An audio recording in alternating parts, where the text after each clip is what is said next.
others. With a bed capacity of 2,000 and daily average OPD attendance of 1,500, Korle has healed sickness and brought smiles to faces throughout Ghana and in the West Africa sub-region.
So I'm just going to try and explain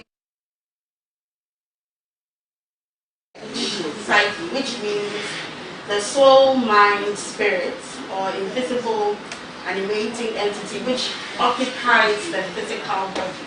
You may hear it a lot, but this is the understanding. So actually, some others have also explained it as the mind or the deepest thoughts, feelings, or beliefs of a person or a group. And I want you to stay with this definition as I move to my next slide.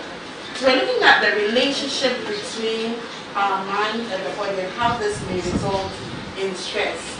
Now, our thoughts, emotions, and behavior are connected. I'm going to give you an example. So let's say you have a deadline to meet and it is looming. The deadline is coming and you haven't really been able to put your things together to complete your task. But you know the deadline is approaching. Now you might start thinking that, you know what, I'm working on this thing, but everything I'm going to do would be rubbish, right? Or you may say that I'm going to miss this deadline. Now these are negative thoughts running through your mind. Now, once you have negative thoughts running through your mind, it's going to affect how you feel. And your feelings would automatically also be negative. So you may be feeling stressed, you may be feeling sad, You may be a bit on edge or fidgety. You may be worried because you are thinking, I can't meet this deadline. But it's based on how you are thinking.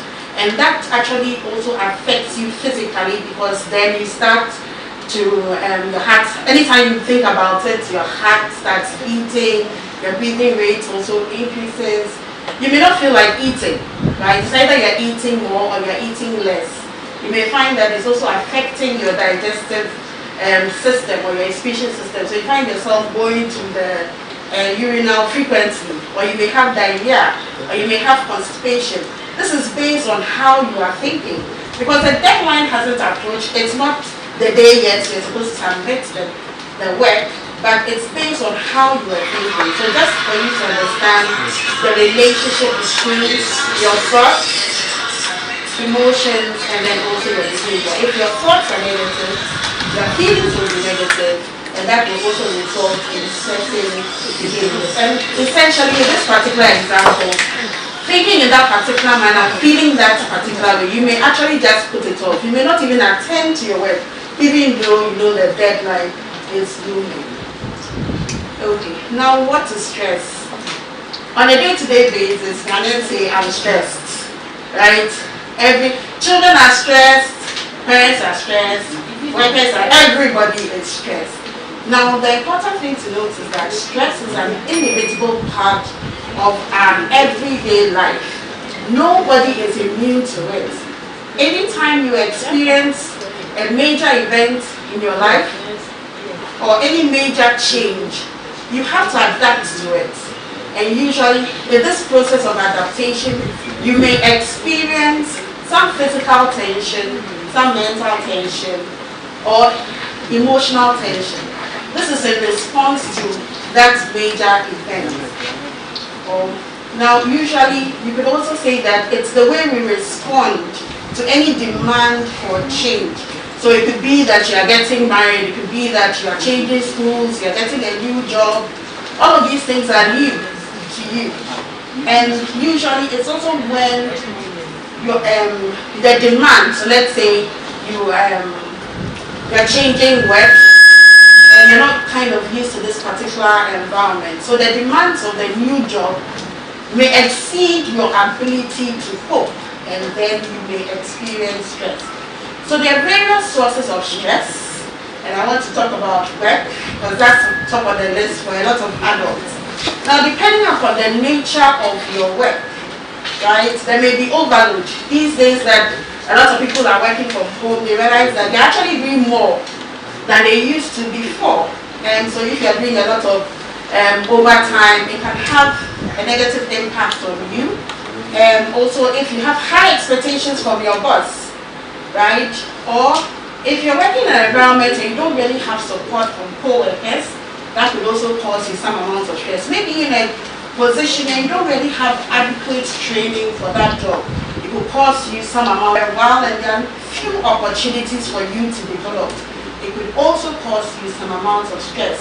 You've been working for a very long time, but you don't feel recognized, you're not getting rewards, or you don't think you're paid enough. That could be a source of stress. Or there could be conflicts between you, your colleagues, and your boss. And when you're working in an unpleasant work environment, it could also cause you some amount of stress. When you're giving instructions, so you're really not sure how to follow them through. They're not really clear. Your boss has said something, but you really can't make sense of it. It could cause you some stress. Then in our environment, if the weather is bad, right, it could cause you some amount of stress. Maybe you live far away, you have to get to work at a particular point in time. You don't have your personal vehicle, it's raining, that delays you and you're late to work, right?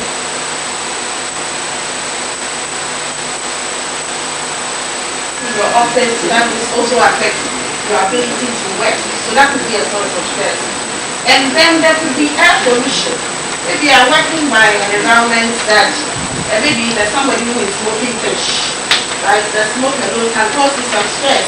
Noise pollution. Imagine you are trying to, these days where we have to do our meetings virtually, and you're seriously sitting behind your computer at home, and somebody is on a PA system selling chairs, right? Or you can hear the ice cream seller, and you're having a very serious and important meeting. That will cause you some amount of stress. Traffic. You have to get to work, there's a lot of traffic, that could be a source of stress. Then socially, you're experiencing major life events. You're moving from class 1 to class 2, or you're moving from the university to the world where you need to look for a job. You're having relationship difficulties. It could be with your children, your spouse. That could be a source of stress, or your family, your relatives. Financial problems, no money in the pockets, that could be a source of stress. Or you've experienced some trauma, you've lost a loved one, and this is somebody that you used to depend on. Or you've experienced sexual abuse or physical abuse, you've experienced trauma, this could be a source of stress. Or the workload for school. Recently, the universities were on strike, the students were complaining that they are not ready to write their exams. It's stress. Okay, another source of stress could be physiological. You're not as young as you used to be, so maybe you started growing some gray hairs. That could be a source of stress for you. You reach menopause, source of stress. You're not getting enough sleep, that could be a source of stress. You're battling with a medical condition or a mental health problem, that could be a source of stress. Or your poor diet could also be a source of stress. Your inability to exercise. Now, what happens when you perceive that you are stressed? What happens? So normally our bodies are designed to respond in a particular way.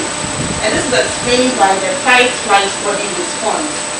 Now, if you perceive that a particular event is stressful, what is going to happen is that your body is going to prepare to either fight or flee the situation, right? So if, in terms of preparing the body to fight or flee, what happens is that certain systems are working properly, others are not. So then the sympathetic nervous system is triggered, right? And what usually happens is your digestive system will not be working properly. That is why during the time you are stressed, you may or may not want to eat. So loss of appetite. And there may be also sleeping disturbances. You realize that your heart is beating fast. You may experience cold chills. You may feel a bit wobbly or shaky. You're on edge. These are things that actually happen, right, when you experience stress.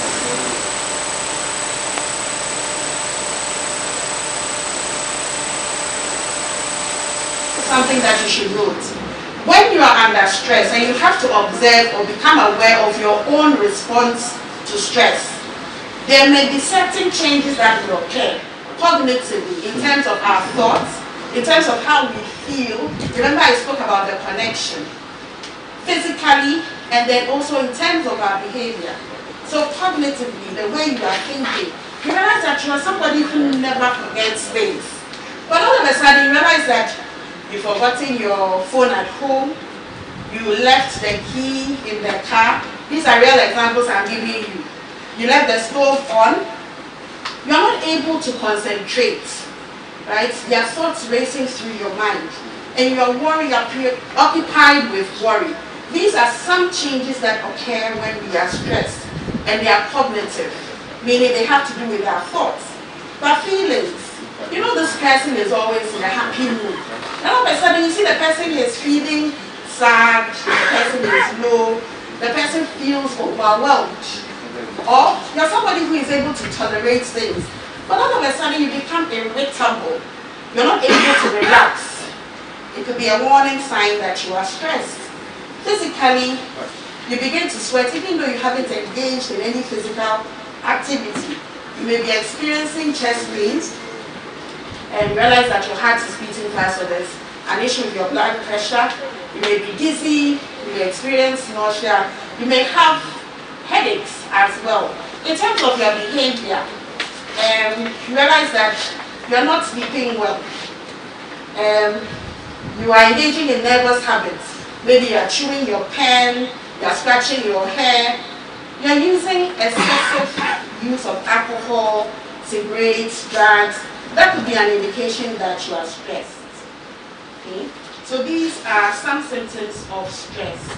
Now, when you do not attend to your experience of stress and it's unresolved for a very long period of time, it could lead to what we call burnout. Okay, so this is usually long term. You've been experiencing it over a period of time, you haven't dealt with it, and it could lead to the fact that you easily fall sick, right? Or you feel physically, mentally, emotionally, you feel exhausted. And you may find that you don't feel like going to work, so you're always absent from work, you're not feeling well and all of that. There's no motivation, you feel detached, even when you're in the office, you really don't enjoy your job anymore. And your energy levels are also low. You realize that it may begin to affect your relationships with your family, your friends. And you realize that even when you're working, your productivity is low. I kind of want to engage you. I want you to raise your hand if in the last year you have experienced a little amount of stress. Raise your hand. In the last year. Okay. A moderate amount of stress. A lot of stress. Is it only me? Okay. Now I want you to raise your hand if you have been affected by burnout, personally or by someone close to you.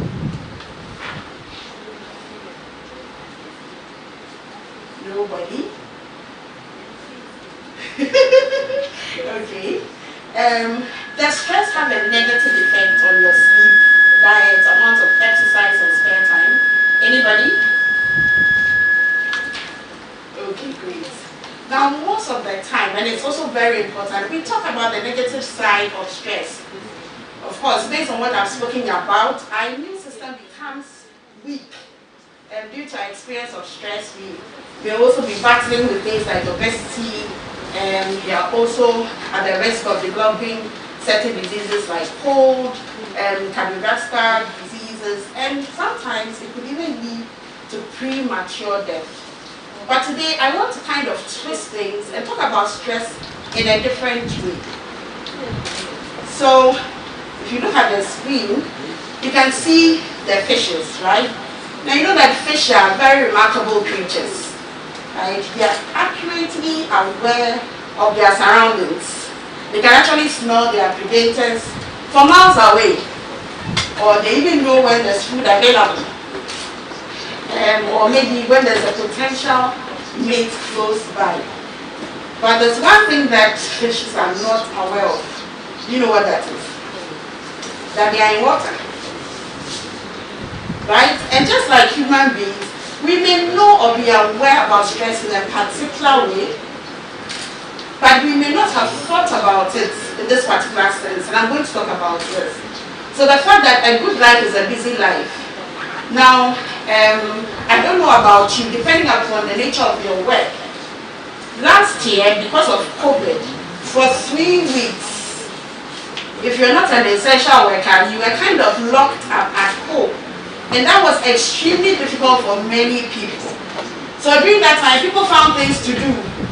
There are lots of people who learned new recipes and they had to just keep busy, right? Because that's what they are kind of used to. If you are not busy, it can also create some amount of stress for you. You can even think about when people are retiring, it's extremely difficult for them, right? They still want to keep busy.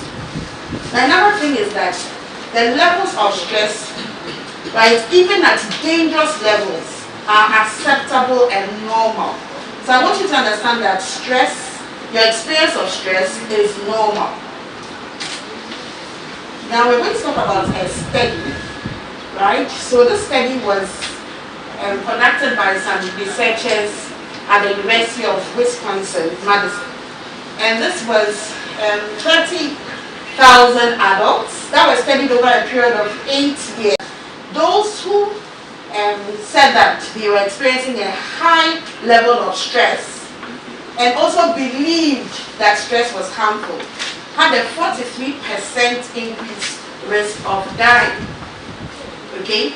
Now this was only true for those who believed that stress is harmful, not for those who still experience high stress, but didn't believe that it was harmful.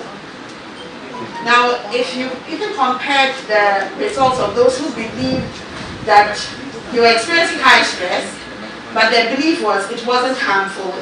They were the lowest, they experienced the lowest risk of dying. And this is what was found out in that particular study.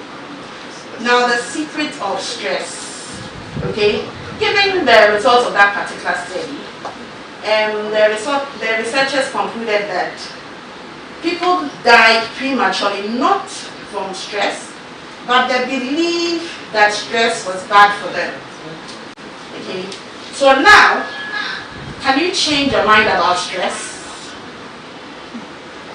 Once you can change your mind about stress, that's also automatically going to affect your response to stress.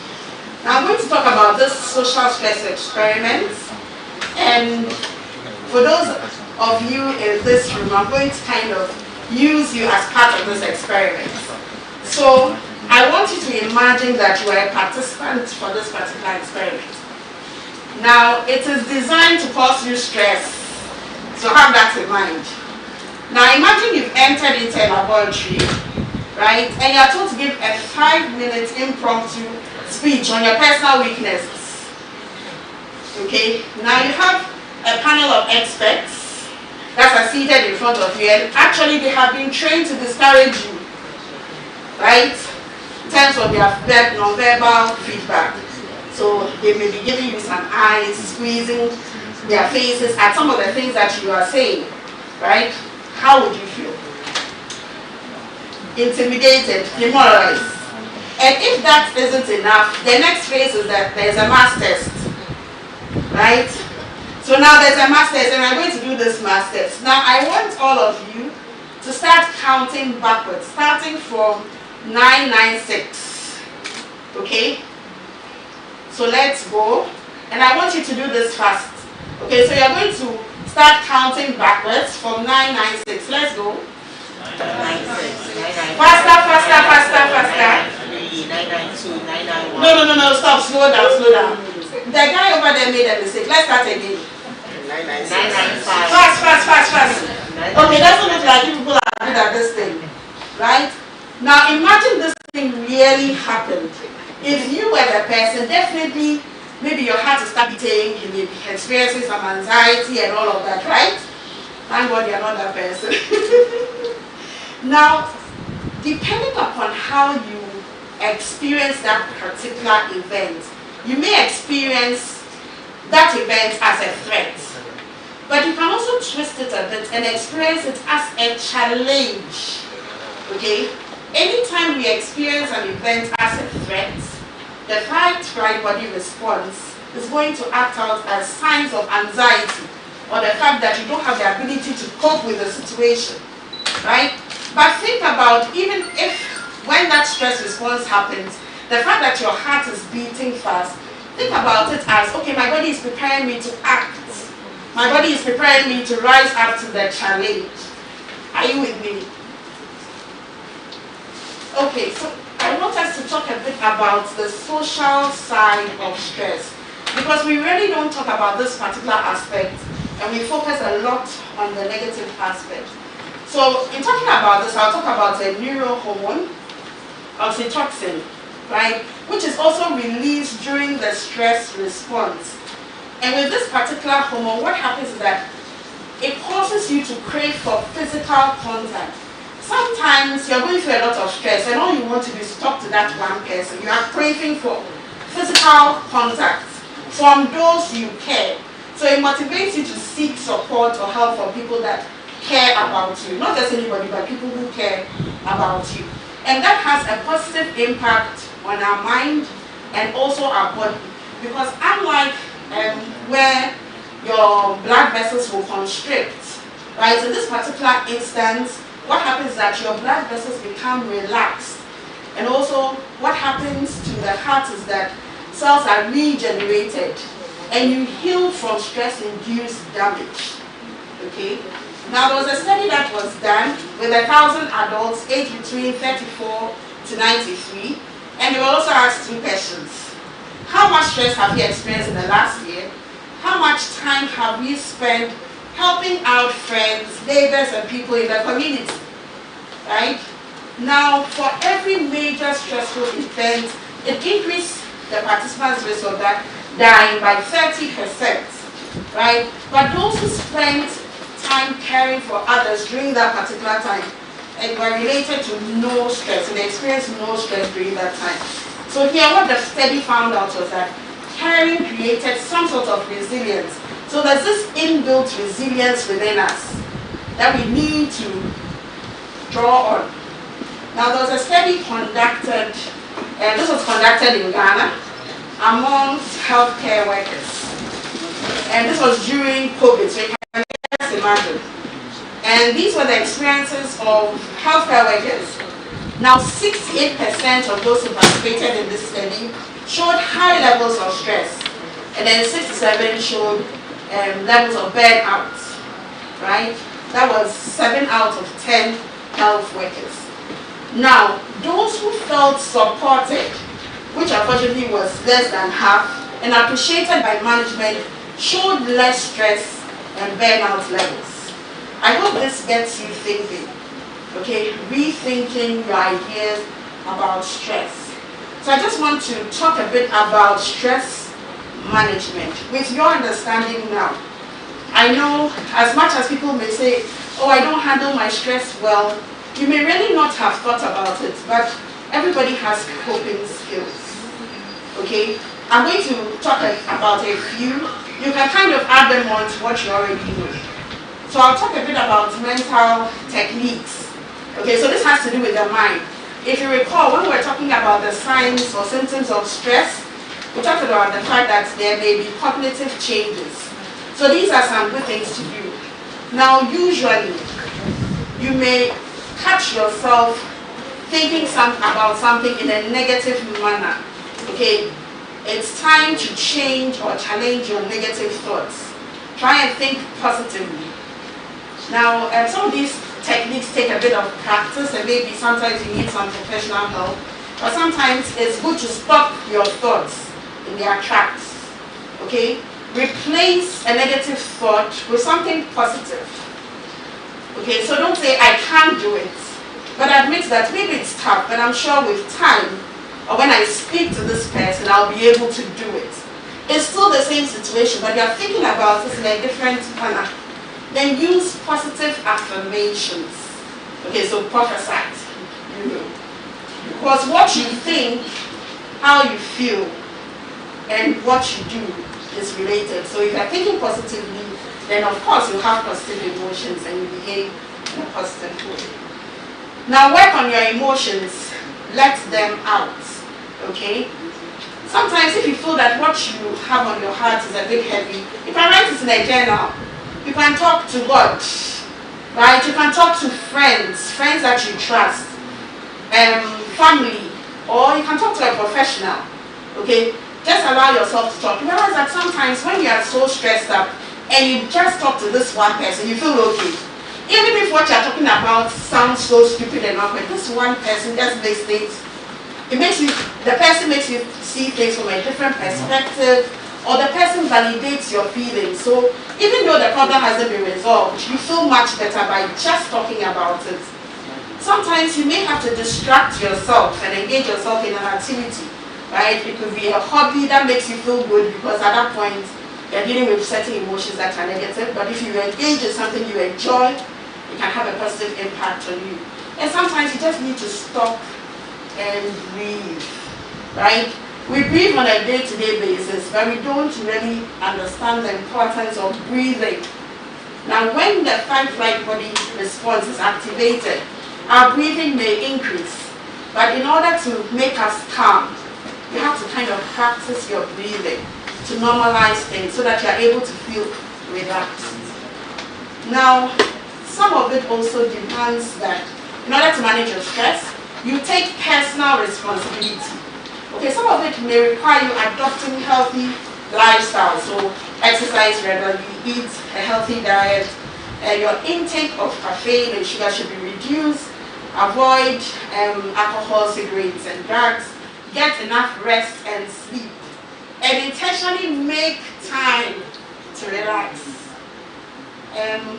This is my last point, get support. So build your network of support.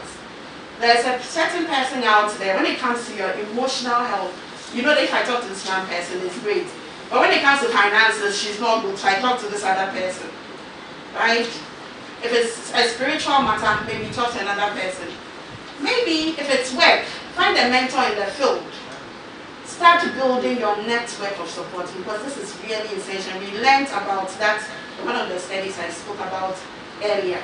Sometimes, depending upon the situation, you may have to invest in learning a particular skill.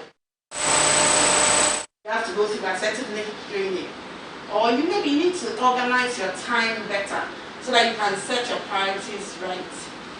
So in conclusion, how you think and act can transform your experience of stress. If you think about stress as helpful, right, it changes this whole perception about a negative response, but rather now you can talk about a biology of courage, right? Remember that connecting with others is also essential because it can lead to resilience. So it's either you allow stress to deal with you or you deal with stress. Thank you.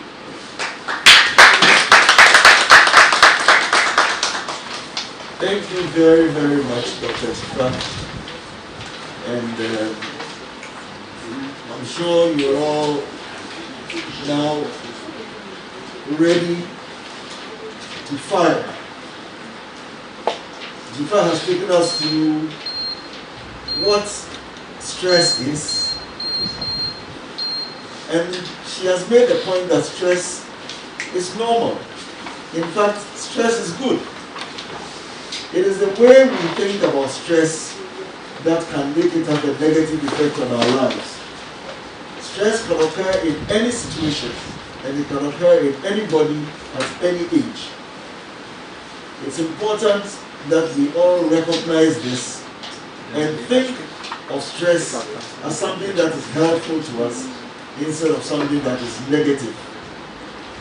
Now, she's also told us about the effects of stress on our bodies, physically, emotionally, and on our cognition, how we think, how we behave. As a result of stress, the way we look may be different, the way we act may be different, and how we feel will also be different, all because of the effects of stress. And she's also told us that if we continually think of stress as a negative thing, then in fact it can have negative effects on us. The expectations of even likelihood of death are higher if we perceive stress as a negative thing. Now, we will have a few minutes to talk about some of this, and we are happy to take questions from whoever is online or from our audience in here with us. So Tifa, now you've told us that stress is a normal part of life. Can stress cause us to develop mental illness? Yes, it can. That's if you do not deal with it. Now, there's a theory that suggests that anybody that has a predisposition for a particular mental health condition, and once they are exposed to a significant amount of stress, it could develop into a mental health problem. Now, Daniel, when people are stressed, we've heard a few people talk about how they feel when they are under stress. But if people are stressed, what are some of the things you see in them? How do they manifest their stress? Yes, thank you very much. A couple of people I've seen going through stressful situations and mostly exhibits behaviors of confusion and sometimes to like she rightly said, trying to procrastinate. As in, that's from learned experience. People will tell you because they are stressed, the activities that they are supposed to perform in order to move on perfectly, they try to procrastinate some of them. Some of them to engage in certain illicit behaviors like use of drugs. And I particularly want to talk about some health workers who end up trying to use certain medications that they have access to, like certain sleeping pills to manage their poor sleep, and others also ending up using certain pain medications because they fail to end up managing the stress that they go through. And at the end, they still come back and create that mental health issues.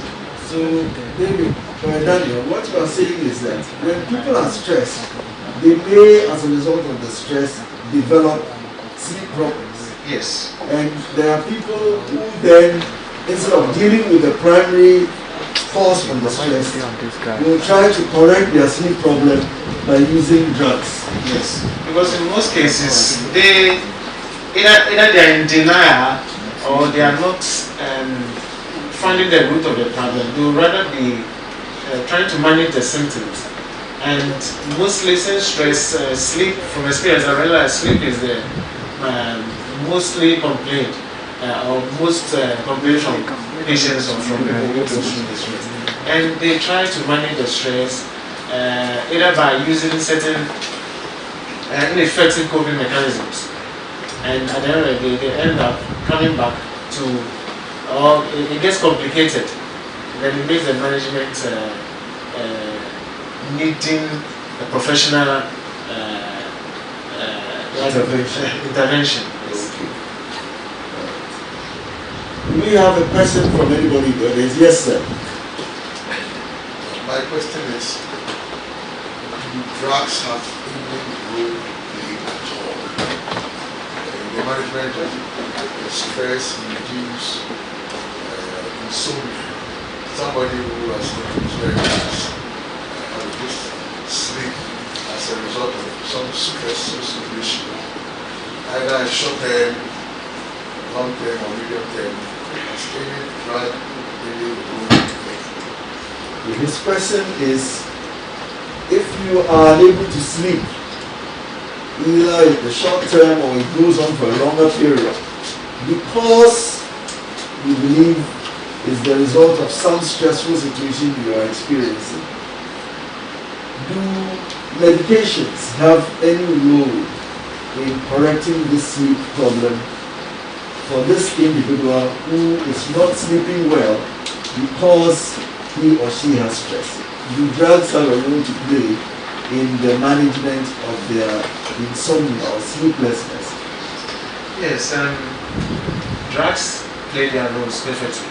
But in most cases where these medications are not prescribed by psychiatrists or medical professionals, that's where the problem is.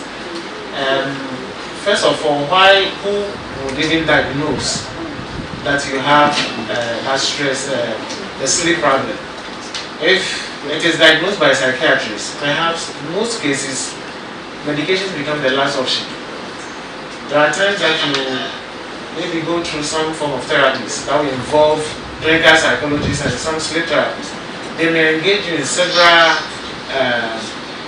therapies that may even alleviate the sleep problem, and you might not even need the medication in the first place. Normally, this happens when people try to do self-medication, and because if I have headache and I take any antibiotic, I'll be fine. But if I have malaria, would the medication treat the malaria? In this case, if you have a sleep problem and it is caused by another primary condition, that condition must be tackled before you end up talking about the sleeping pills or any other medication. Okay, just before you come in, Tifa, let me try to explain what I think Daniel is saying. That if you have a problem with sleep, you may assume that it is due to A, B, or C, because that is what you think is your source of stress. But I hear him say that, in fact, there may be another reason why you are not sleeping. And that other, what you think is the cause, may be just coincidental. So it is important, if it is persistent, that you seek some help. And then make sure that if it turns out to be what you think it is, then the right remedy hopefully will be recommended. But if I do you have any take on this? I think I agree with Daniel. What I just want to add is that, of course, maybe you would be abusing the drugs. Maybe it was given to you before, right? And you decide to take the medication.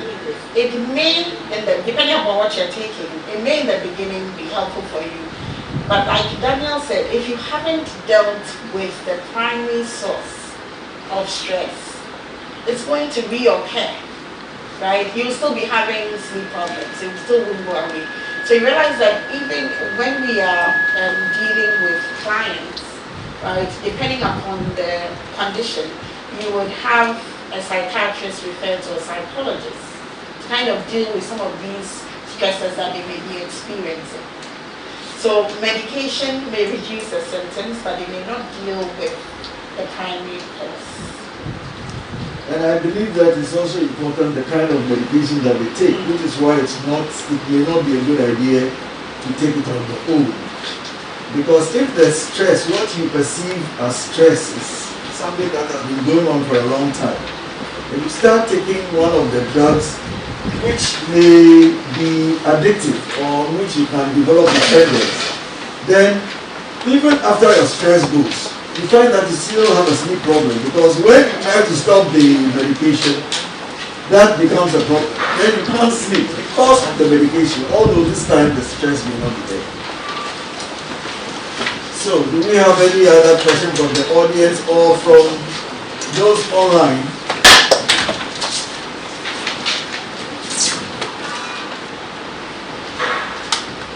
Do we have anybody who has any questions to add to what we have?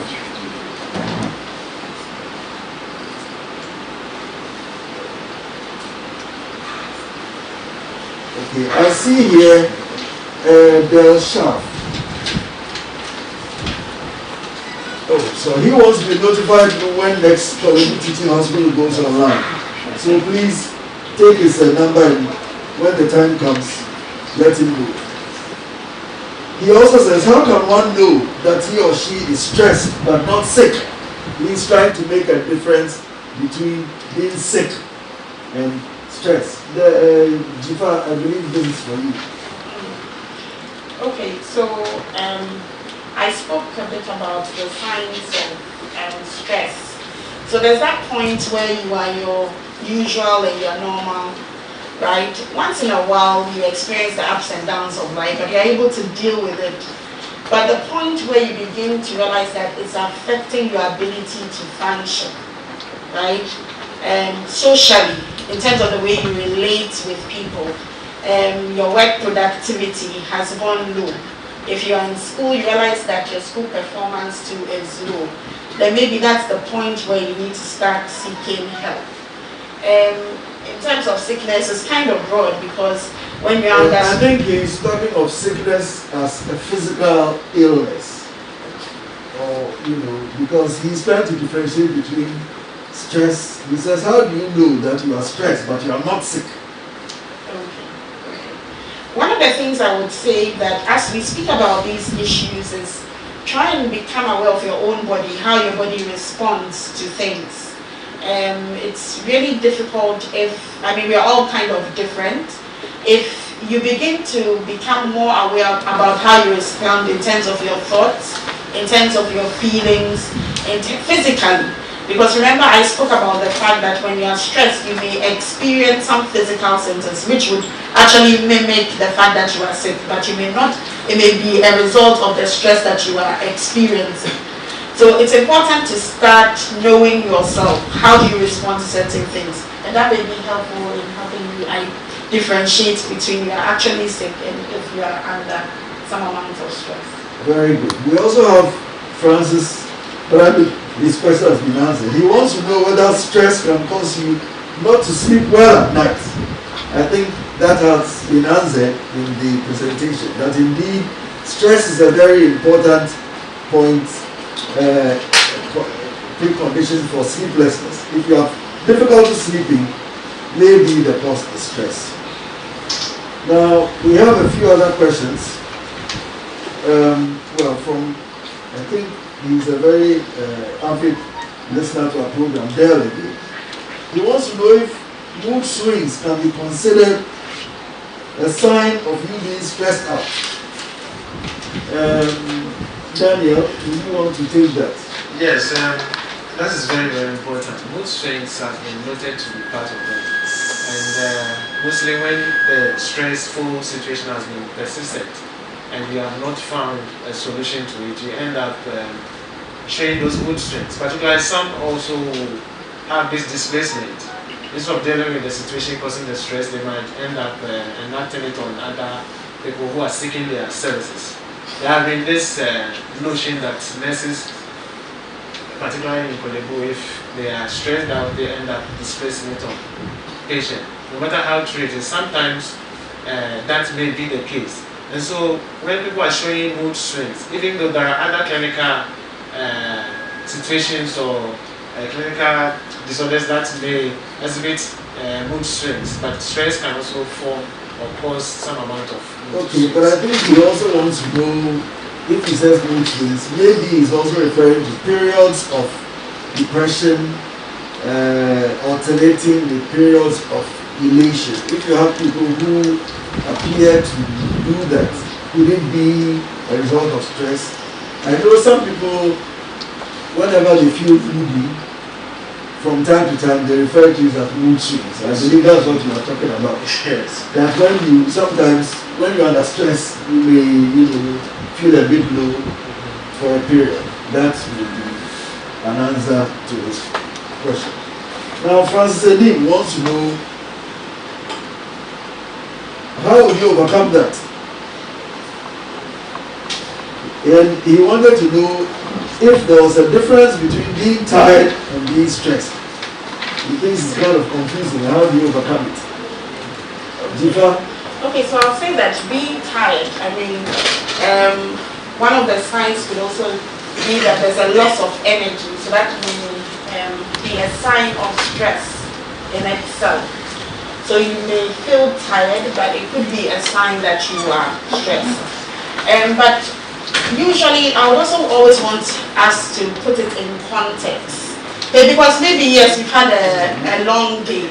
Now, the thing about this is, you need to think through some of these things. People always say that, oh, my job is stressful. Yes, the nature of your job may be stressful. At work, you may not get the opportunity of managing the stress there. So you may get home tense and all of that. There are various things that you can do to balance. Okay, so if you've had a long day at work, when you get home, there are various things that you can do to kind of distress. You've been standing up for a very long period of time, you've been talking to a lot of people. Whenever you are communicating with a lot of people and there's a lot of demand, one of the things that I usually advise is that get me time. So at least even if it is 10 minutes, imagine yourself in the bathroom, under the shower, even if it is 10 minutes, it's your time, right? Where you can take your time to kind of wash yourself and just enjoy that moment of being alone, because you've spoken to about 1,001 patients in that particular day. Thank you very much. Somebody wants to know, if your boss is the cause of your stress, what do you do? Okay. So this is an interesting one, and it usually comes up in most stress management sessions. Now the truth is, you can't change anybody, right? The moment you begin to focus on things you cannot control, there's no way you can react to your boss in a particular manner, right? You can't control how people will behave towards you. You can't control how they will feel towards you. But you can control how you feel about what they do, think, or say about you, right? So focusing on the things that you can control. There's no way you can control your boss, but Or maybe start looking at your boss in a different perspective, right? Maybe this man is troubled at home. Of course, your boss may also have a boss who is demanding a lot from him, right? There may also be people under you, maybe you're also somebody's boss, and you're also stressing them, but you don't think about it in that particular way. So start seeing your boss in a different manner, right? This person may also be stressed, may be dealing with a lot of things. When you think about it differently, right, it helps. Thank you very much. Daniel, somebody wants to know, what help can nurse managers offer staff under them who are believed to be physically stressed? So you are working with other nurses, and from your perception, from what you see, you believe that they are under a lot of stress. She says physical stress. What help can you offer them? Yeah, I think as a nursing manager, you should be okay and also understand that the stressful situation can have an impact on the outcome of the services the patients are receiving. And so you should have an avenue where stressful patients, nurses can express themselves in an assertive manner without giving, and then the work schedules. I remember during the COVID time, there were nurses that were made to run certain shifts that will favor them in order not to have so much stress on the job. And also, I think they should also listen. They should also listen to some of these nurses who are complaining of being stressed out. I think over the years, nurses who have met and who have also come with the complaints of anxiety situations will tell you nobody wants to listen to them. And also, either there's a pre-notion that they are lying about, or they are being lazy and finding excuses to come in and get some excuses to take home. I think it's about time we open we form a system or open an avenue for nurses to have a complaining channel. What I hear you saying is that as a nurse manager, if the people under you are stressed, you need to recognize it. Yes. And you should also remember that many people feel that way because they do not believe that they have the opportunity to voice their beliefs. And I think that is very important. The freedom, the latitude you have to be able to express yourself, that by itself gives you a lot of relief. But if you feel that I have problems but I can't talk about them, then of course you're going to feel more stressed. There is a question here, do medications play a role in being stressed? Again, I believe that has been answered, that yes, under certain conditions, you may require medication. What are the warning signs of stress? Jifa? Okay, so we spoke about it earlier on in the presentation, but for those who may not have got that, so I mentioned that the warning signs could be the fact that you're somebody who doesn't forget anything, but you've noticed that these days you become extremely forgetful. Okay, so you're having memory problems. You are not able to concentrate. You are preoccupied with a particular negative thought and you just can't get it out of your head. Or you have a lot of thoughts just racing through your mind. That could be a warning sign. Okay. Similarly, you're somebody who dresses, right? You don't mess around with the way you dress at all. All of a sudden, you're not dressing properly. You really don't care about your hair. You don't care about your shoes, your clothing, all of that. You're somebody who eats a lot. All of a sudden, you're not eating, right, like you previously used to. That could be a sign. You become fidgety, right? These could all be warning signs that you are stressed. So appetite, the loss of appetite, not paying attention to our dressing or our grooming, may all be signs that the person is under stress. So it's important that we should look at all these, both in ourselves as well as in people that we work with. If you notice these signs, maybe it is indeed evidence that some difficulty in coping with whatever stresses the individual has is on the line. They have some stresses which they are unable to cope with. that is what you might see manifest in their dressing, in the way they eat. Maybe they used to be very enthusiastic about food, but now they lose appetite and they actually be losing weight. Thank you very much.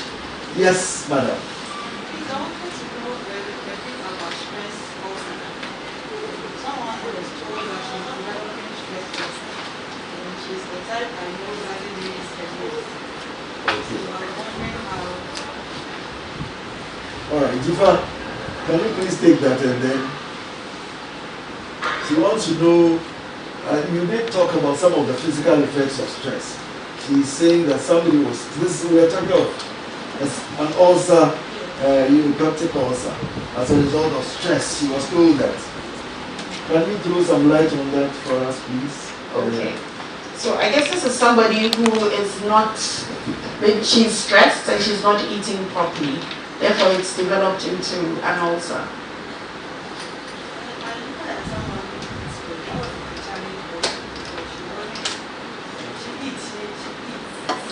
Well, but I think what they are saying is that for somebody, if you have chronic stress, you might be secreting a lot more gastric acid. And that can cause, I think that is what they will be implying if they say that is a stress ulcer. Yes. I believe there's also a medical condition called stress. Yes, stress That ulcer. has nothing to do with what we are discussing. Yes. I think we have to differentiate that. It has nothing to do with With the emotional stresses that we are talking about. Yes. So do we have any other questions from the audience or from...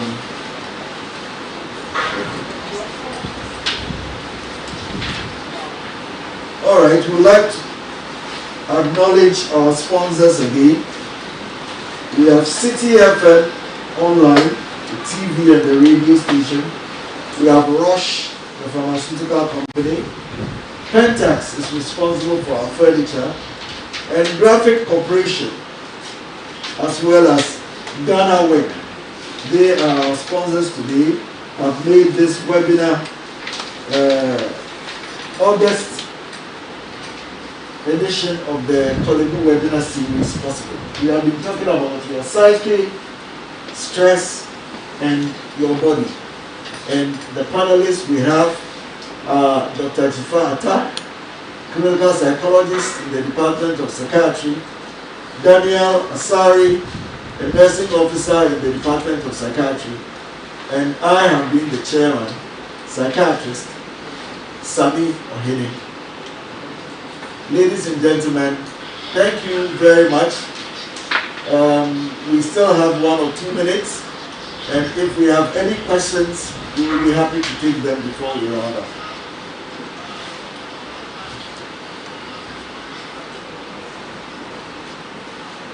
Okay, well, I think we do have somebody here. What are some of the marginal manifestations of stress? That is the early signs of stress, especially in relation to function at home, so we can react early. You want to know the early signs of stress, especially in relation to functioning at home. When tasks that you do effortlessly become extremely difficult to do, like washing the dishes, cooking, so the things that you used to enjoy for some reason have become extremely difficult for you to do. There's a possibility that you are stressed, you may be procrastinating, there's a possibility that you may be under stress. These are some of the things, or your room is unkept, that could also, but it depends on whether you are clean or not. That's also another thing. Yeah, so I guess what you're saying is that if you are known to be somebody who normally would take the pains to keep your room clean, yes, and now you find it difficult to be able to do that, yes, it may be a sign of stress. So essentially, what is your normal? Then you would notice when there's a deviation. So, well, let's see whether we still have any questions.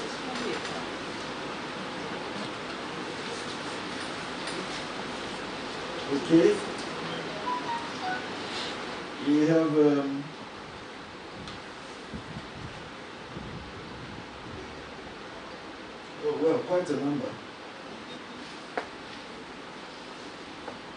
Well, it's the same thing.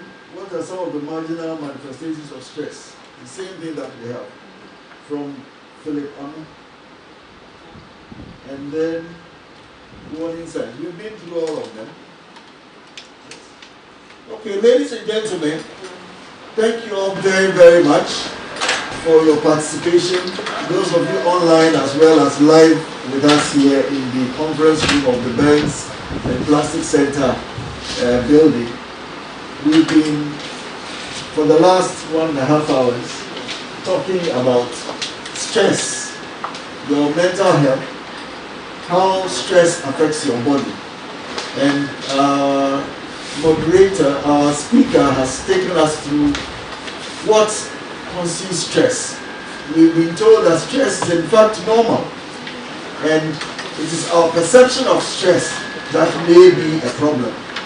But stress can cause a lot of physical, emotional, and thought problems for us.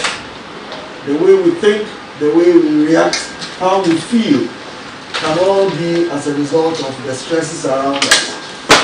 The ability to cope properly with stress is important. If you are unable to cope, then that leads to symptoms that may, in fact, if you perceive them in the wrong way, they actually cut short your life. So it's very important that we are all aware of our bodies, aware of the stresses around us, and how we deal with them. We've been told that some people react to stress in a faulty way. Some people resort to the use of drugs, illicit drugs, in order to fight the symptoms of their stress, instead of going to the root cause of the stress. And we've been told that sleep disturbances, signs in your inability to do the things that you normally do with ease, changes in your grooming, your mood, maybe you become more irritable, may all be early signs of stress. And it's important that you seek professional help. In Korle, the people in the Department of Psychiatry are always ready to help, and you are always welcome. So ladies and gentlemen, thank you all very much for participating, and we hope that we'll see you next month. Bye-bye.